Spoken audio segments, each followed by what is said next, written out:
Welcome everyone to Montgomery County Public Library's Contemporary Conversations. I'm Anita Vassallo. I am the director of Montgomery County Public Libraries, and I'm very happy that you all can join us here this evening. We have been hosting our Contemporary Conversation series for several years now, but this, of course, is the very first one that we have done in this virtual environment. And we're really, really pleased to have somebody heading this one up who is always been interested in innovation and trying new things and going forward. So tonight, our special guest is Councilmember Evan Glass. And we're so pleased to have Mr. Glass here. He will be heading up a panel composed of several folks who are going to share with us their experiences with LGBTQ plus life, contemporary life here in the Washington Metropolitan area. And we'll also be talking about resources and books that are speak to the LGBTQ plus experience. And so I'd like to just give a brief introduction about Councilmember Glass. He, of course, has been a great friend to libraries. I've known him since before he was a council member. We're very, very glad to see him as one of the political figures in Montgomery County now. And he is the first LGBTQ member of the Montgomery County Council. He's one of 4 at-large council members, which means that he represents all of Montgomery County. So for all of you, he is representing your interests in the council. He serves on the Transportation and Environment Committee and the Health and Human Services Committee, where he's the council's lead on homelessness and vulnerable communities. Prior to joining council, Councilmember Glass was a journalist at CNN for 12 years. And in the evenings, he was involved with a number of community boards and civic associations. And of course, very well known for his work with the Gandhi Brigade. So we're very honored to have Councilmember Glass and his guests here with us tonight. And I turn this over to Mr. Glass. Well, thank you very much, Director Vassallo. I appreciate all the incredible work that you and all of your team at Montgomery County Public Libraries are doing and continue to do. Now more than ever, having been able to ramp up some digital programs, make sure that everybody in our community knows about the digital library that's available to them. And in the next few weeks, you'll be opening back up slowly with more book deposits and other ways for residents here in the county to pick up physical books and other needs. So I'm really excited about that and all the work that you're doing. And I also just want to thank the Friends of the Library for being great friends to the library, of course, and for helping facilitate today's conversation. As Anita mentioned, I am the first LGBTQ member of the Montgomery Council. And so this is a really special treat for me. Last year, which was my first year in office, I recognized that we didn't really have many events here in Montgomery County. A lot of people were going into DC, they were going to Frederick, they were going other places, but I wanted to foster a community here so that people could celebrate our diverse community here. And so I hosted a number of events, and clearly with COVID-19 and the health pandemic, all of the events in our region across the board had to be canceled. But I was really delighted to be able to organize and partner with great events that were already being planned. And when I heard that the Friends of the Library and Montgomery County Public Libraries wanted to have a literary conversation, I said, this is exactly a type of event I wanted to celebrate during Pride Month. And so here we are this evening, which I'm really excited to engage in this conversation. And when we think about books and literature, we know that literature both reflects and shapes our society. And we also know that having LGBTQ plus characters, authors, and icons helps normalize the community and helps portray us in literature and media, which is really critical, especially for young people. to see their thoughts, to see themselves emulated out there in mass media. And so that is really why these conversations are important, and all of the support that the libraries and the friends of the library really provide to the LGBTQ plus community. And so with that, I want to introduce a number of the panelists who will be participating in this evening's conversation. First, I would like to introduce Deacon Maccubbin, and some of you might know Deacon from the bookshop that he founded down in Washington, D.C., named Lambda Rising, which he opened in 1974 in DuPont Circle. Unfortunately, the store closed in 2010, but for the 3 decades that it was in operation, Lambda Rising became one of the nation's first gay businesses to actually advertise in mainstream publications, which I think is a really neat footnote to the history of Lambda Rising. And over the many years, there have been many authors who graced their presence at Lambda Rising, two of which I thought were really interesting, two of whom I thought were interesting. One was Andy Warhol, and then the other was Armistead Maupin, who wrote Tales of the City. And then also, lastly, Deacon also helped found the Capitol Pride Festival in 1975 and received the high honor of serving as the Grand Marshal for the 40th anniversary in 2015. So I'm delighted to have Deacon join us for this virtual Pride event. Next panelist who is with us is Claire Rudy Foster. And Claire Rudy Foster is a queer, non-binary trans writer who lives in Portland, Oregon, so zooming in across the country. And Foster writes everything from fiction to nonfiction, screenplays to speeches, and letting you in on a little tip, Foster is also a ghostwriter. Foster did not write this introduction entirely, but I'm sure we could ask Foster to do other introductions for us. But for any of you out there who need a ghostwriter, so Foster is also the author of a short story collection called Shine of the Ever, which was published in 2019. And it was noted by Oprah Magazine as one of the best LGBTQ books of the year. No small feat there. And Foster's first collection was the critically acclaimed collection titled I've Never Done This Before, which was published in 2016. And Foster's been nominated for a number of awards, and 4 times was nominated for the Pushcart Prize. And so I'm really excited to have Foster here with us.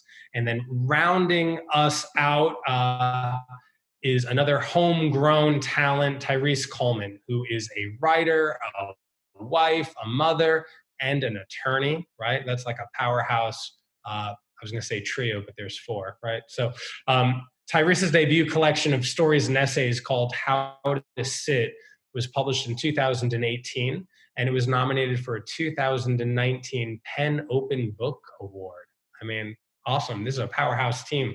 Tyrese's work has appeared as in the Best American Essay 2018 and 2016, and was also nominated for a Pushcart Prize. We got all these Pushcart Prize nominees here. And Tyrese often writes about issues related to motherhood, family, pregnancy. I guess they say, write what you know, right? And with essays and articles having appeared in BuzzFeed and Child Magazine. And as I said, Tyrese is an attorney, but totally educated here in Maryland, having gone to UMD undergrad, received a master's from Johns Hopkins, and then went to law school at the University of Baltimore. So welcome, Tyrese. And then later in the conversation, we're going to have Beth Chandler from Montgomery County Public Library speak with us. But now let's open up this conversation. I am so excited to have all of you here with us. And what we're going to do is I'm going to ask a question or two of all the panelists. And then I'd really like to open it up to questions that you all might have. So please, at the bottom of this Zoom, you'll see the chat feature. Please write in your question there. I will read it or somebody else will read it, so that way we can engage in a good conversation. So first off, Deacon, I came to DC in the mid-90s to go to American University. And what I'm about to say is probably a story you have heard umpteen times. And before I came out, and I came out in my 20s, I heard of this bookstore in DuPont Circle called Lambda Rising, and checked it out and see what was going on, and then clearly returned after I came out in my early 20s. And so I want to thank you for helping me through my journey, as you've helped so many others as well. But my question for you, someone might ask, what was your inspiration for opening Lambda Rising? And certainly you can share that with us, but I'm actually more intrigued by the question of, what did it mean to you to close Lambda Rising? And what does that mean after 40 years, through societal change and just business change? Talk to us about that journey. I can talk about both of them. The original inspiration for opening the store in the first place, in part at least, was a librarian. So kind of appropriate for the nights.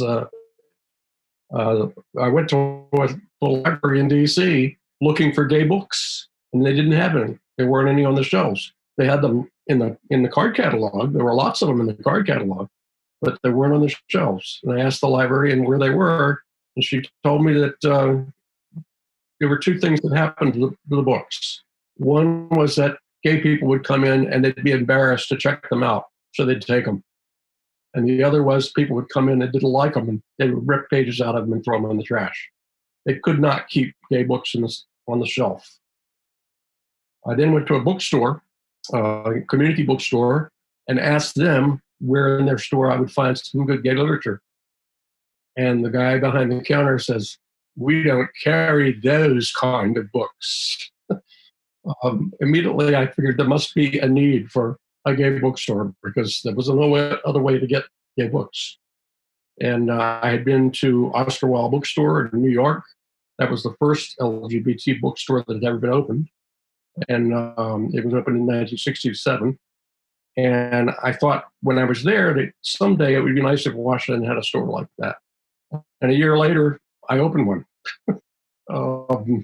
Didn't have any idea whether it would be successful. We had a goal of doing $25 a day in business.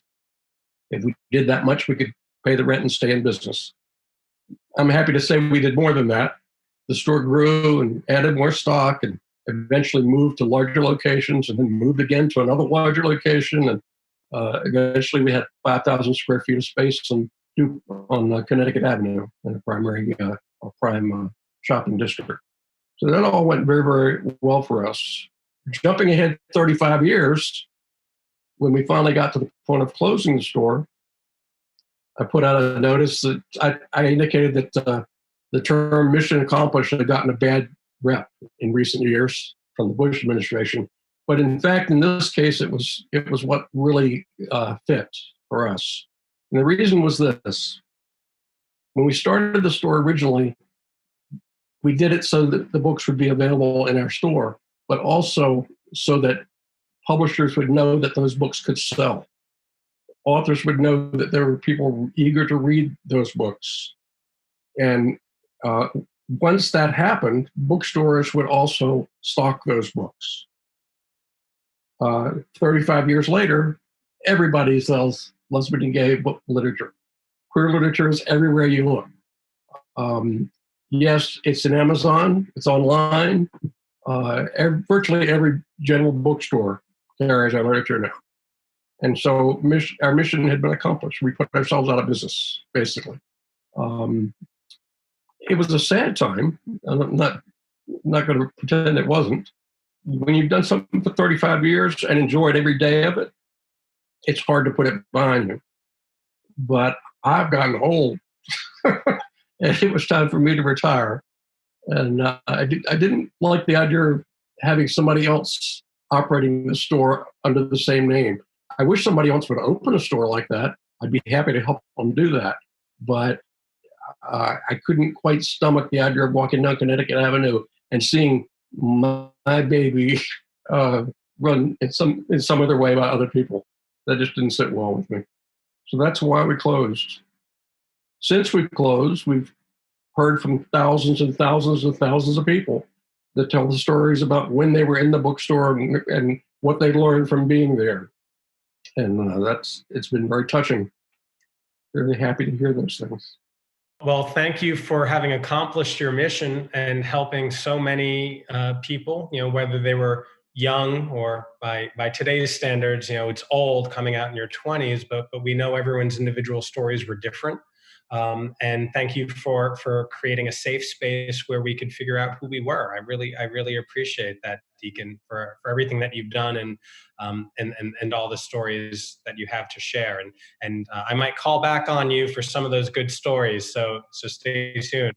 Now let's turn it over to Foster, who's zooming in from awesome Portland, Oregon.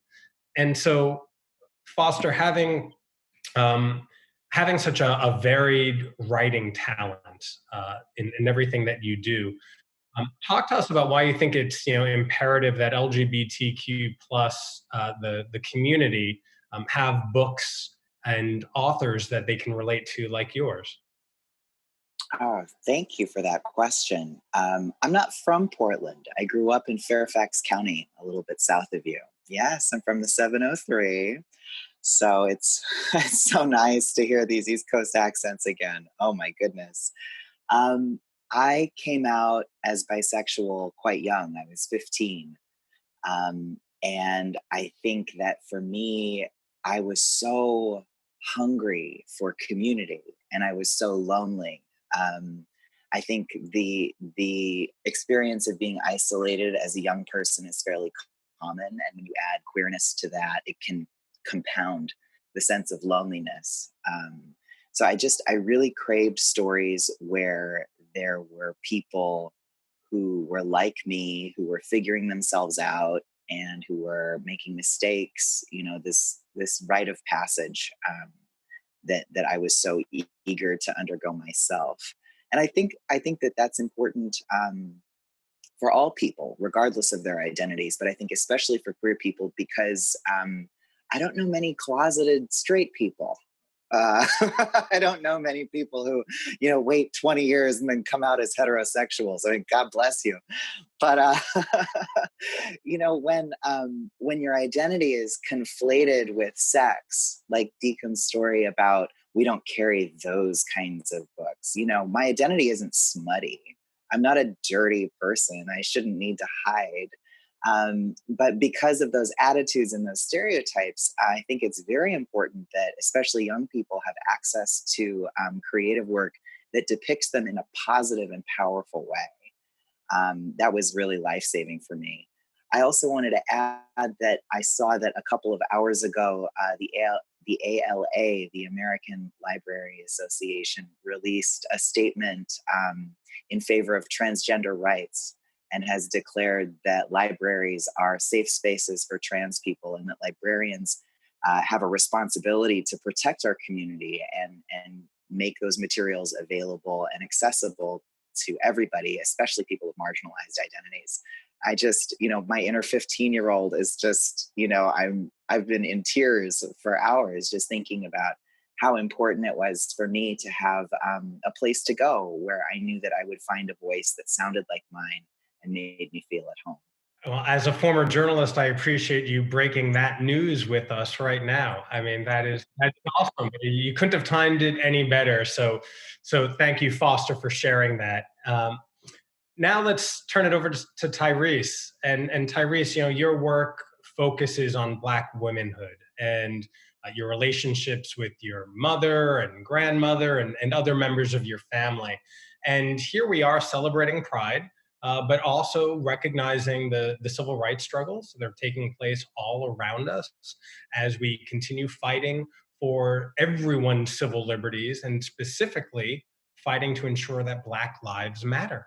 And so talk to us about the intersectionality of this moment and how you as an author, as a proud Black woman in this moment are taking this in. Thank you so much for that question.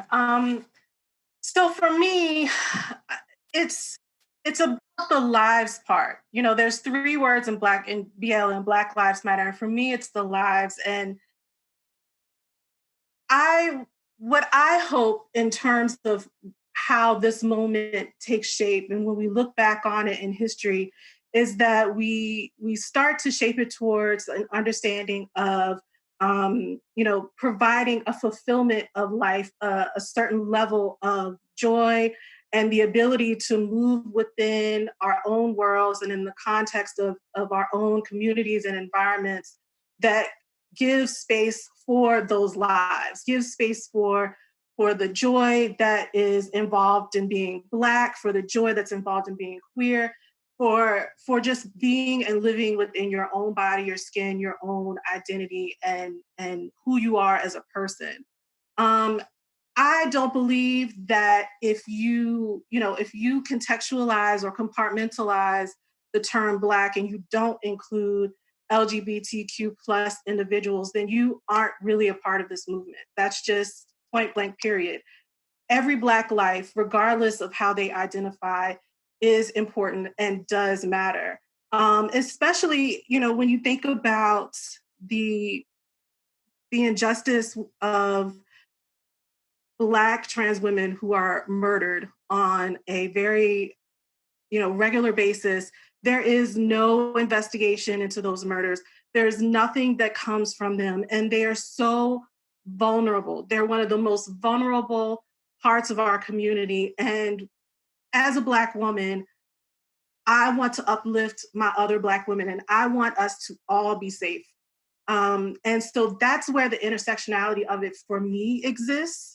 And then also, I think about this particular moment in Black Lives Matter in terms of how it relates to police violence, and the movement to defund or shift monies with respect to the police department into other social, categories or other ways to promote the lives of Black people in general throughout, whether it be Montgomery County, Maryland, or the United States.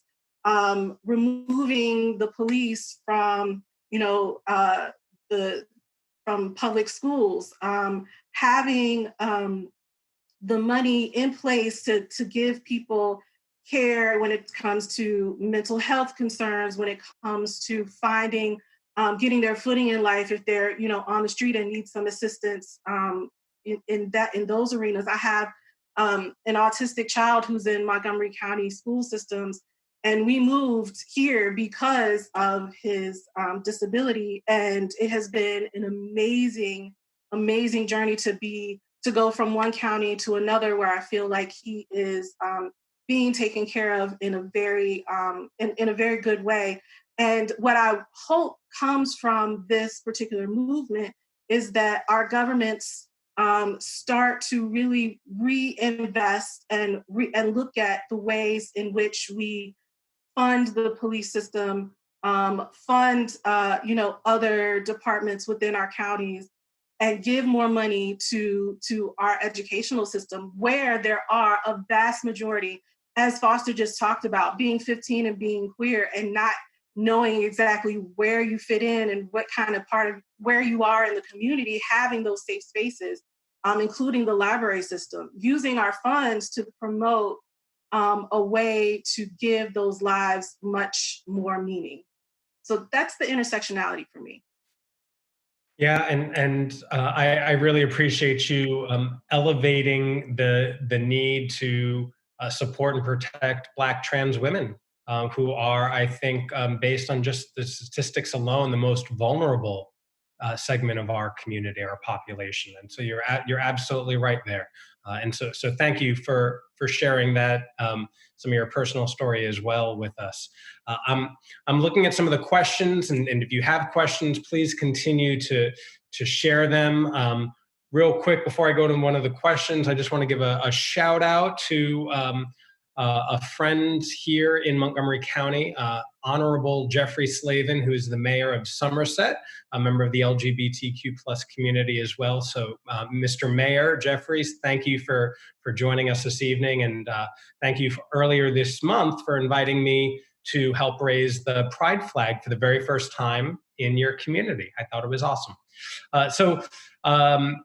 Somebody has privately messaged me and asked, are there still difficulties in having works with queer stories published? And how has the culture with publishers changed? Are they more open to some of these more unique stories? So I'll ask Foster and first, and then Tyrese. That has certainly been my experience. I think publishing will always reflect the desires of the market. One of the things that has kept queer books off shelves isn't just stereotyping about queer people, but it's also, I think, an unwillingness for people to buy books that have, queer images or gay people on the cover or gay words on the cover. Tyrese, I know, has an interest in romance as a genre, and I'm sure that she could comment on the explosion in publishing when e-readers made more anonymous or discreet reading possible, especially in romance, erotica, queer literature. We really saw a vast increase then, because people could read whatever they wanted without being seen. To be reading those books in public. My book, Shine of the Ever, was published by Interlude Press, which is an LGBTQ boutique press. It's woman-run, run by power lesbians. They're amazing. They're very organized. And it's been really exciting to see how much people have been attracted to that book, specifically because of its queer voices. It was billed as a queer story collection, but I think that it stands on its own without that. And it's interesting you mentioned intersectionality. I think that term was coined by Kimberly Crenshaw. She's a PhD. She's a Black woman academic. And intersectionality has become shorthand for, we sort of throw it around, and it means just, the way that things are complicated. And I think that one of the great things I'm seeing in queer literature is a willingness to contend with that intersectionality, or the many layers of human experience, the way that we interrogate things based on the lens of our individual experiences. Although that may be a more recent term, I think that we can also look back at, say, James Baldwin. I'm reading If Beale Street Could Talk right now, and the layers of that story and the way that race, sex, class interact, it makes it just a much better book. I can't imagine taking one of those things away. So I think that queerness, we'll see what happens. I think that LGBTQ books have a lot more market power than they used to. I also hope that, as with, this moment with Black Lives Matter, I hope that Blackness and queerness don't become market terms. I hope that it's not something, that becomes a driver of profits, because I feel that when capitalism separates you from your identity and sells it back to you, you've lost something as a community. So we'll see. My hope is that it becomes so common that it doesn't matter. But we're one step closer to making that ordinary, making queerness as special and as usual as everything else. Well, if there's anything that this pandemic has shown us, not that we didn't really know it before, but it's been reinforced, particularly in television, that there are audiences for everything. And so, if you have 1 million channels with all these different shows, why can't you have 1 million different books with tons of different perspectives? Tyrese, what do you think? So I'm really glad this question was asked. So there's a conference called AWP. I think it's Association of Writing Programs. I'm not exactly sure what the acronym is for, but it's AWP shorthand. And not too long ago, I was on a panel about how marginalized stories are transcending the coming out story, the I'm Black story, or the immigrant story, and moving towards a period where these particular aspects that previously in literature were intended to sort of define the story are actually incidental to the story itself. So it's part of who the character is, but it's not part of the tension in the story or the conflict in the story. So that's the sort of feel or the trend that I'm starting to see with respect to publishing and publishing queer stories and even, Black stories. Sorry, my son is trying to get me to turn on his iPad. Give me 1 second. So yes, I think that we are in the middle of a transition where previously we were seeing these as sort of the baseline of what the narrative could be. Most of those stories were, this is my coming out story. This is the whole book. Now this is part of who I am as a character. And now all of these other things are happening to me that are much more interesting, much more important to who I am and how I function throughout my life. And so I really think that that is an amazing trend. Also, one of the things that, at least for me, that I've been trying to do with respect to promoting queer stories is, as an editor, so I edit different journals and magazines. And so when I am looking to, say, complete an issue or do special, issues that are related to particular topics, I specifically look for a broad spectrum of stories. And I'm finding that a lot of editors are also doing that as well. They aren't just interested in, the same old white male, 40 years old, writing a story about going boating. They want to see and they want to have a spectrum of different experiences and characters, utilized within, the spaces of their books, of their journals, anthologies, et cetera, that sort of convey the wide spectrum of, the human experience. And I feel like that is, like you said, in relation to what we are seeing on TV. We would never have gotten here if there weren't, depictions in other, media forms or other entertainment forms. And so I think, the more and more we go about this, the broader we're going to see it, the more stories we're going to get. And it's just going to make the whole literary world just, sweeter, in my opinion.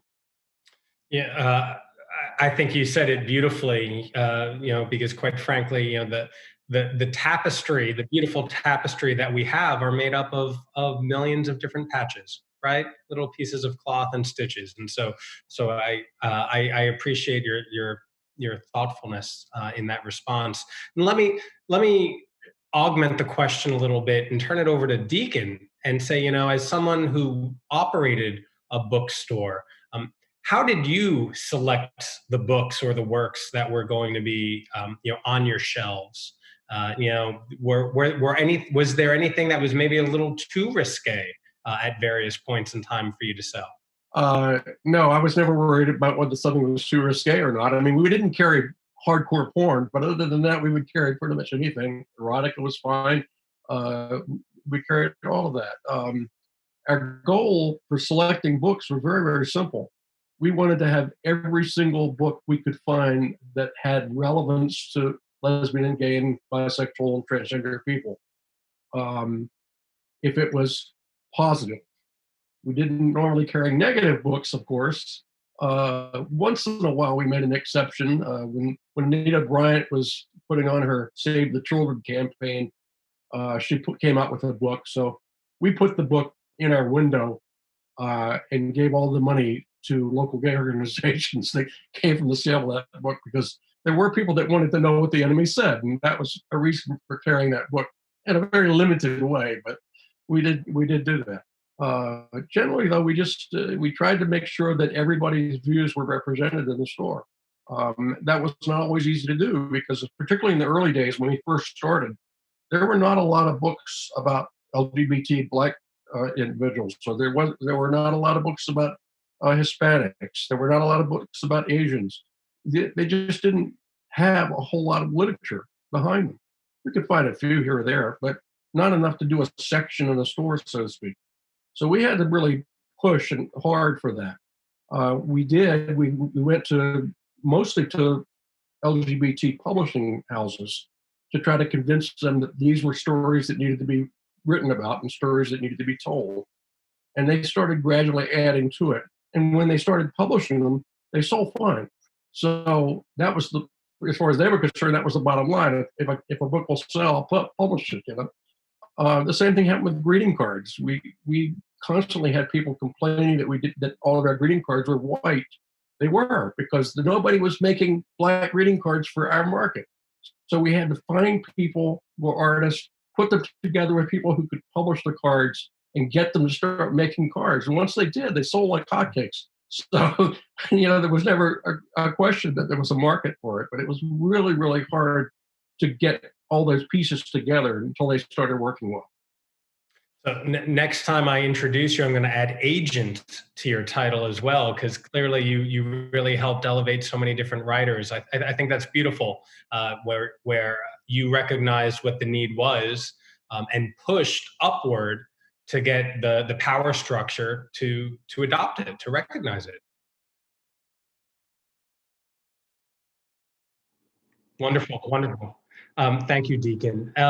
And somebody has messaged me privately asking for Tyrese and Foster, when you started publishing, whatever the first series of works that you put out there into the universe, clearly from your own perspective, what was it like to start receiving comments, people having absorbed your work, now sharing their thoughts with you? Tyrese, you want to take that first? Oh, wow. That's that's a really interesting question. I never really thought about that.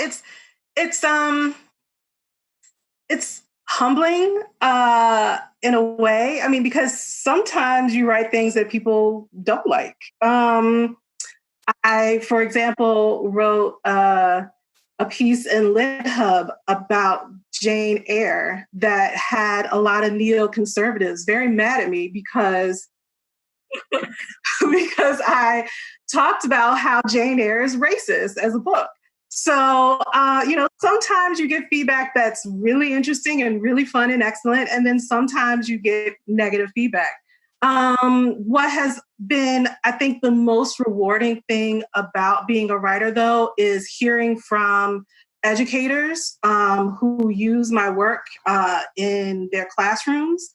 So I am a bisexual woman. I'm married to a man, and one of my stories talks about that conflict, that internal conflict of, once loving a woman, but choosing a certain lifestyle over another.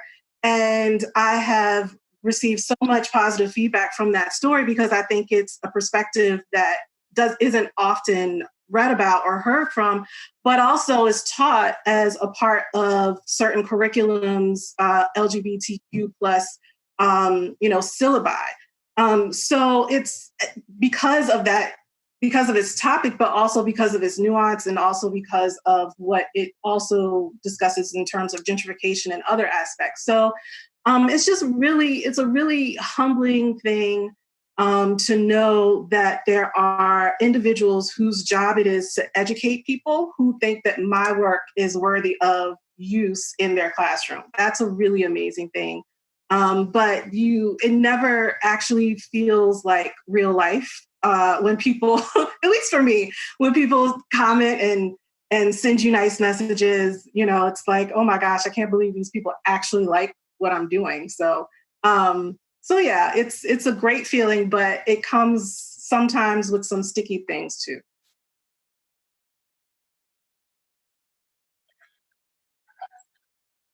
Whatever happened to the Phillips? It's about DC and gentrification and a couple who get together for an evening having dinner after not seeing each other for a long time. Where can people read that story? Split Lip Magazine. It's a journal, an online journal, and it's online.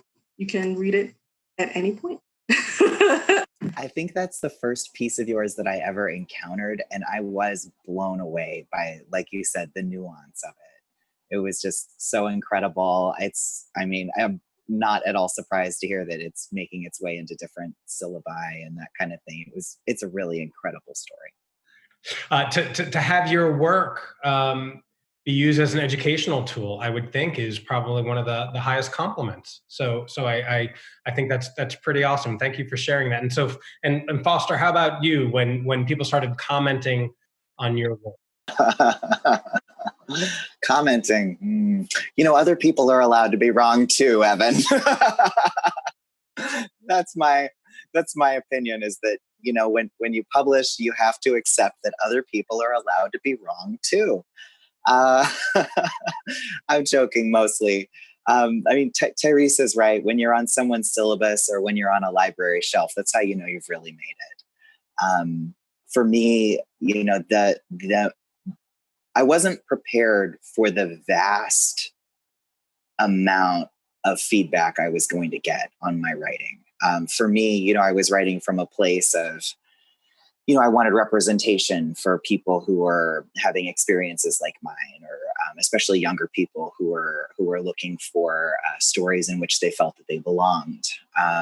My audience is primarily readers who are just, who don't want to read about queer trauma, who don't want to see that to be LGBTQ is inherently a curse. It's that it's a blessing, and that there's a lot of joy there. So I wasn't prepared. I published, it started a couple years ago. I'd come out as trans. I'd started taking steps towards my medical transition, and I wrote a story that was published in the New York Times. It was a personal story in the Modern Love column. And I wrote about what was at the time my relationship with a heterosexual cisgender man. It was doomed, but it was about negotiating the conflict between my innate desire and my need to change my body in order to feel comfortable with myself, and his, quote unquote, acceptance of me exactly as you are.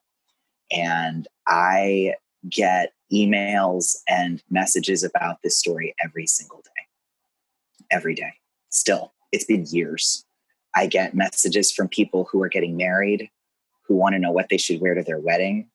I get messages from teenagers who say that they have never seen anybody like me before, and now they understand themselves better. I get questions from parents who aren't sure what to do now that their kid has come out. It runs the whole gamut, and I am a humble writer. I'm not a dispenser of advice. I'm not a psychologist. I'm not an expert. I'm simply a writer. And it is overwhelming, the amount of gratitude I feel. I know that I'm writing important stories, essays and fiction, because they resonate. People need these stories. It's a big responsibility. I feel like Mr. Rogers a lot of the time, honestly.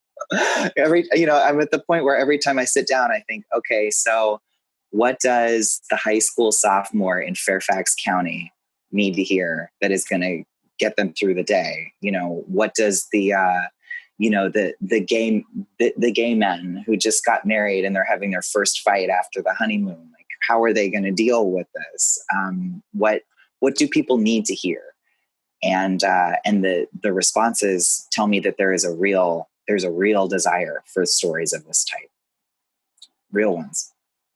Thank you for that. And given the time, I'll again kind of shift that question and ask Deacon, when you were in the bookshop, what was it like when you recognized that someone had found the book that spoke to them?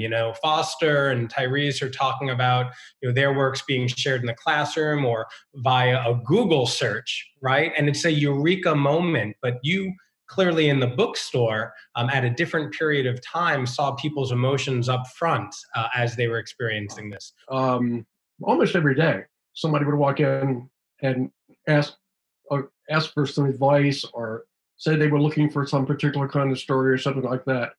And I can tell you that the greatest feeling that a bookseller ever gets, if they're really a bookseller, is putting just the right book in the hands of just the right customer.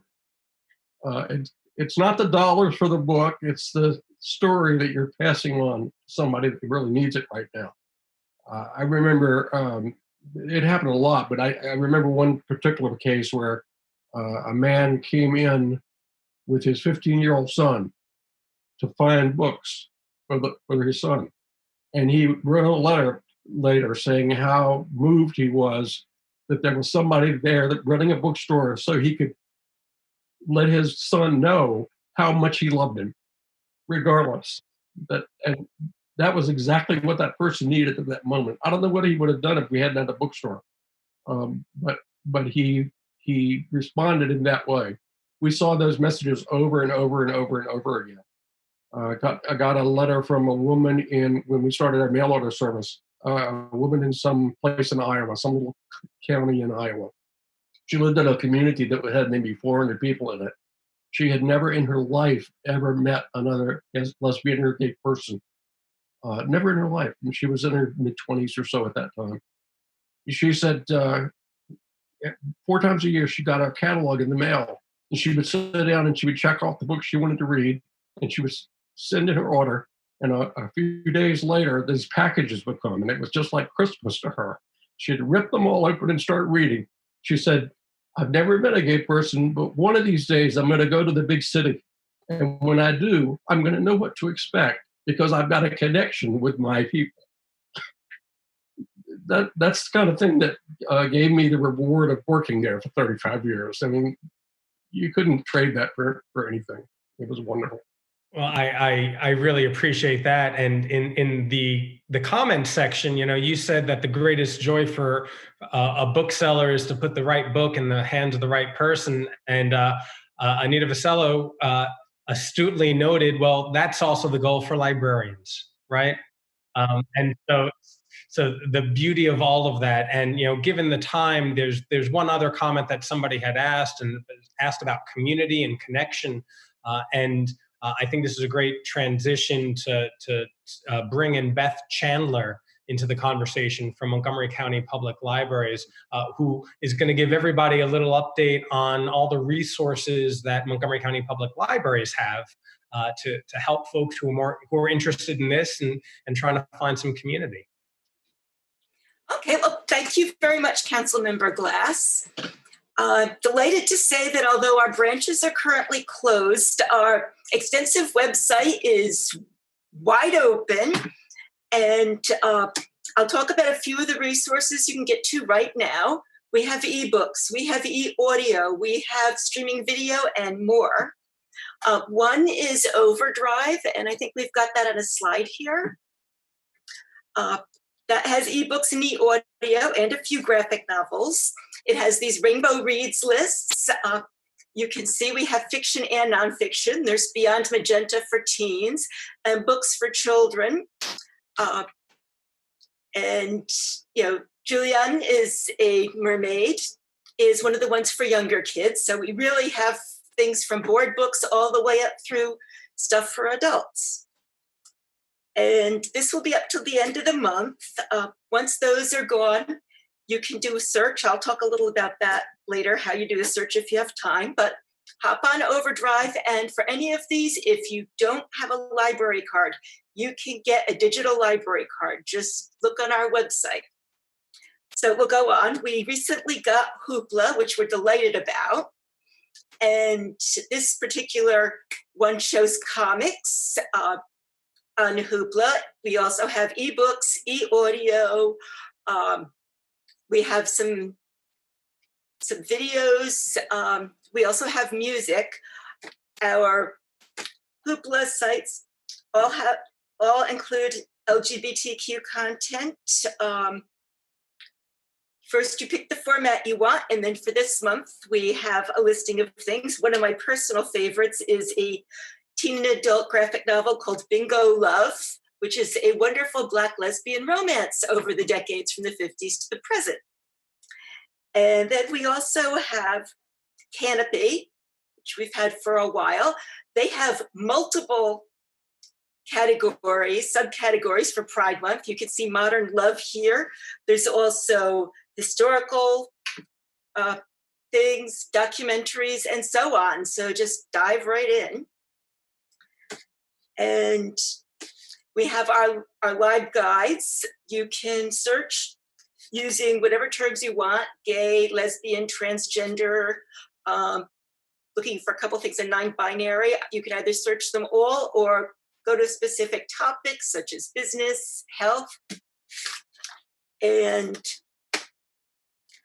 last but not least, we are hoping, if all goes well with our county dealing with COVID, in early July, you can pick up holds. So feel free to click on our regular catalog and place holds on any one of a number of things. We also have digital programs. As a matter of fact, tomorrow there's a 9 a.m. digital baby story time, and Pride Colors will be one of the featured books in that story time. So something even for babies. Lastly, as you see, you can suggest resources. We've had a few programs with some LGBTQ content, and of course, we've had authors and other people involved, such as with our MoComCon. I know we've had at least 2 gay men and a non-binary Black woman. Delighted to have them as part of our team among our guests. The resources that were shown above, please let us know. Are there books you want, videos, whether they're movies or nonfiction? If you can't find it in Canopy or on our website, anywhere else, make purchase suggestions. Also, if you want to suggest programs, you could see that was also on the link. We have comments and suggestions. If you didn't catch the link, down at the very bottom of our homepage, you'll see Contact Us. Click on that and use the Suggest Programs or Suggest Purchases link and let us know. We are very happy to serve the LGBTQ plus community, and welcome to the library, whether it's online or when we reopen our doors. Thank you for that, Beth. Lots of good stuff coming, lots of good stuff that you're doing, and more good stuff that's coming along. I just want to say thank you for everybody for participating in this conversation. I'm going to turn it over to the library's director, Anita, to officially close us out, but I really enjoyed this conversation and want to thank everybody for participating. Anita? Thanks, Evan. So I really want to thank everyone who joined us here this evening. Public libraries in the United States have a long history of being open and accessible to everyone. And everyone in our community means everyone, whether you're newly arrived to the country or you have resided in Montgomery County your entire life, LGBTQ, African-American folks, Latinx, everyone is welcome in the library. We don't ask for anything. You can come and just be there. It can be a place to explore, a place to find yourself in our shelves, to meet with other people, to talk over what's going on in the world today. And then with programs like this one, Contemporary Conversations, with the co-sponsorship of the Friends of the Library, Montgomery County, we're able to bring these ideas and voices to our community in a different way. So I would certainly say how much I appreciate Councilmember Glass, Ms. Coleman, Foster, and Mr. Maccubbin and Beth being here with us tonight so that we can share these wonderful ideas with the wider community. So thank you all. Keep an eye on our website for more things coming up because we've got a lot of great programs and ideas to share with everyone. Thanks again.